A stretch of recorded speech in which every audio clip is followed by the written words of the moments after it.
Well, now we're looking at Churchill and a book by Andrew Roberts, a very thick tome as well, Andrew. I think it's quite a big book, isn't it? Well, it's quite a hell of a life, really. Two-thirds of a century he was at the top of British politics. He lived to be 90, and so I defy anybody to try and write about him in any shorter than I have.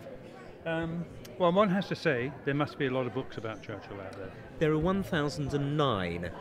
Mine is the 1,010th biography, but the key thing is that in the last 6 or 7 years there has been an absolute avalanche of new sources.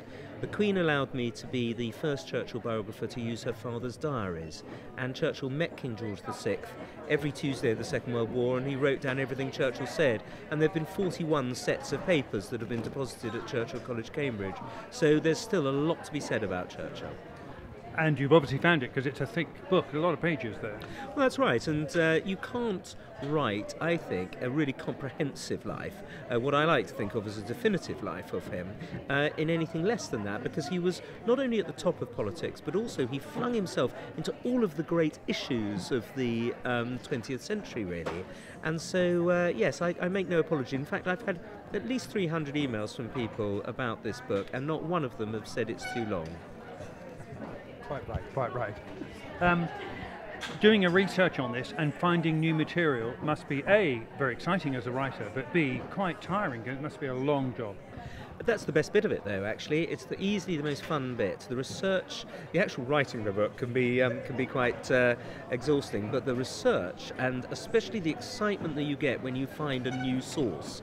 In Russia, in Moscow, over the last 5 years, they've been publishing the diaries of Ivan Maisky, who was the Soviet ambassador between 1932 and 43, and so getting hold of this, where Churchill knew him very well and worked very close with him, that kind of thing just gives you such a buzz.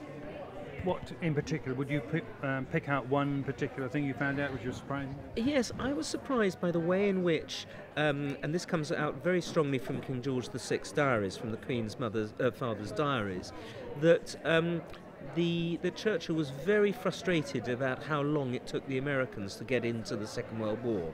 This was something he couldn't say in public, of course, but nonetheless, privately, he could tell the King everything because he knew that the King was completely trustworthy. Good reception here?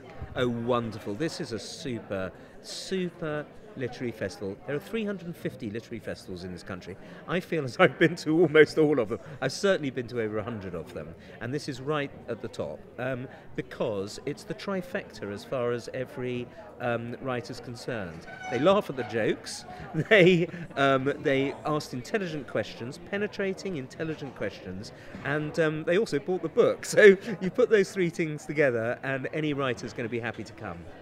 Andrew, very nice to talk to you, and seeing as you know Churchill fairly well now, I have to ask the question, what will he do about Brexit? Well, of course, he was a great leader of the European movement because he'd seen so many of his friends die in the First World War and the Second World War. But equally, he was a true believer in British independence, and I can't think for a moment that he'd have done anything other than support the Prime Minister in trying to get out of the European Union.